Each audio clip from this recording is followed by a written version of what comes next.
ಸುಜಾತಾ ಭಟ್ ಅನ್ನುವ ಒಬ್ಬ ವೃದ್ಧ ಮಹಿಳೆ ಒಂದು ಏನೋ ತಾಯಿಯ ಕರುಳಿನ ಕೂಗನ್ನು ಕೇಳಿಸ್ಕೊಂಡೆ ನಾನು. ನನ್ನ ಮಗಳನ್ನು ಇಲ್ಲಿ ಬಂದು ರೇಪ್ ಮಾಡಿ ಕೊಂದು ಹಾಕಿದ್ದಾರೆ ಅನ್ನುವ ಸಂಶಯವನ್ನು ವ್ಯಕ್ತಪಡಿಸಿ ಒಂದು ಕಂಪ್ಲೇಂಟ್ ಕೊಟ್ಟಿದ್ದಾರೆ.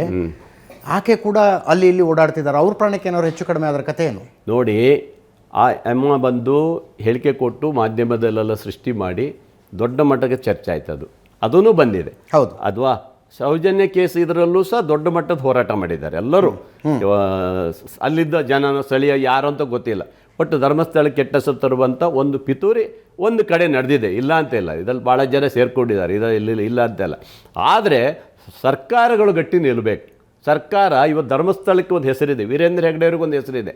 ಆ ವ್ಯಕ್ತಿ ಇಡೀ ರಾಜ್ಯದ ಇವತ್ತು ಬಡ ಕುಟುಂಬಗಳಿರುವಂಥ ಒಂದು ಅವರು ಏನು ಧರ್ಮಸ್ಥಳ ಗ್ರಾಮೀಣ ಅಭಿವೃದ್ಧಿ ಮಾಡೋ ಮೂಲಕ ರಾಜ್ಯದ ಜನರ ಬದುಕನ್ನು ಬೆಳಕು ಮಾಡಿಕೊಟ್ಟಂಥವ್ರು ವೀರೇಂದ್ರ ಹೆಗ್ಗಡೆಯವರು. ನಾನು ಹೆಮ್ಮೆಯಿಂದ ಹೇಳ್ತೀನಿ.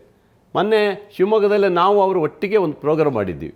ಎಲ್ಲಿ ಶಿವಮೊಗ್ಗ ನಮ್ಮ ಪ್ರಾಣಿ ಸಂಗ್ರಹ ಇದರಲ್ಲಿ ಇದರಲ್ಲಿ ಅವ್ರದ್ದು ಒಂದು ಕೆರೆಗಳನ್ನು ತೆಗೆಸಿದ್ರು. ಅಲ್ಲಿ ಬಂದಾಗ ಒಟ್ಟಿಗೆ ಇಬ್ಬರೇ ಇದ್ವಿ ನಾವೆಲ್ಲ.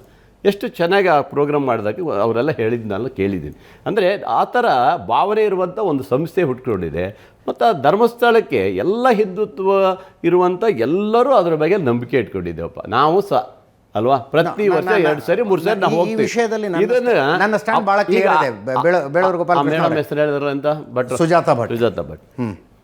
ಅವರು ತಪ್ಪು ಮಾಡಿದ್ರೆ ಅವ್ರು ಯಾಕೆ ಸುಮ್ಮನೆ ಯಾಕೆ ಕೇಸ್ ಮಾಡಬೇಕು? ಅವರು ಹಾಗೇನಾದ್ರು ಇದ್ದರೆ ಆ ಎಮ್ಮಂದು ಏನಾದಿದ್ದರೆ SIT ತನಿಖೆ ಮಾಡಬೇಕು. ನಿಮ್ದು ಏನು ಮೂಲ ಏನು, ಹೇಗೆ ನಿಮ್ಮ ಮಗಳು ಏನಾದ್ಲು ಏನಂತ ತನಿಖೆ ಮಾಡಬೇಕು. ಧರ್ಮಸ್ಥಳಕ್ಕೆ ಸತ್ತು ಹೋಗಿದೆ ಅಂತ ಎಮ್ಮ ಹೆಂಗೆ ಹೇಳ್ತದ್ದು? ಸುಳ್ಳು ಹೇಳ್ಬೋದು ಅಲ್ವಾ? ನನ್ನ ಪ್ರಶ್ನೆ ಇರೋದು, ಮಗಳು ಕೊಲೆ ಆಗಿದ್ದಾಳೆ ಅಂದರೆ ಮಗಳು ಇದ್ಲು ಅನ್ನೋದು ಮೊದಲು ಪ್ರೂವ್ ಆಗಬೇಕು. ಅದು ಇವ್ರು ಮಾಡಬೇಕು. ಮಗಳು ಹುಟ್ಟಿದ್ಲು ಅನ್ನೋದು ಪ್ರೂವ್ ಆದರೆ ಕೊಲೆ ಆಗಿದ್ದು ಅನ್ನೋದು ಸೆಕೆಂಡ್ ಅಲ್ವಾ? ಫಸ್ಟ್ ಪ್ರೂವ್ ಆಗಬೇಕಾಗಿರೋದು ಅದು. ಅದ್ರ ಜೊತೆಗೆ ವೀರೇಂದ್ರ ಹೆಗ್ಗಡೆಯವರ ಬಗ್ಗೆ ಬೇಳೂರು ಗೋಪಾಲಕೃಷ್ಣ ಅವರ ಅಭಿಪ್ರಾಯ ಏನು, ಅಜಿತ್ ಹನುಮಕ್ನವರ ಅಭಿಪ್ರಾಯ ಏನು ಅಲ್ಲ ಮ್ಯಾಟರ್ ಆಗೋದು. ಅವರ ಮೇಲೆ ಬಂದಿರುವ ಆರೋಪಗಳಿಗೆ ಸಾಕ್ಷಿಗಳಿದೆಯಾ?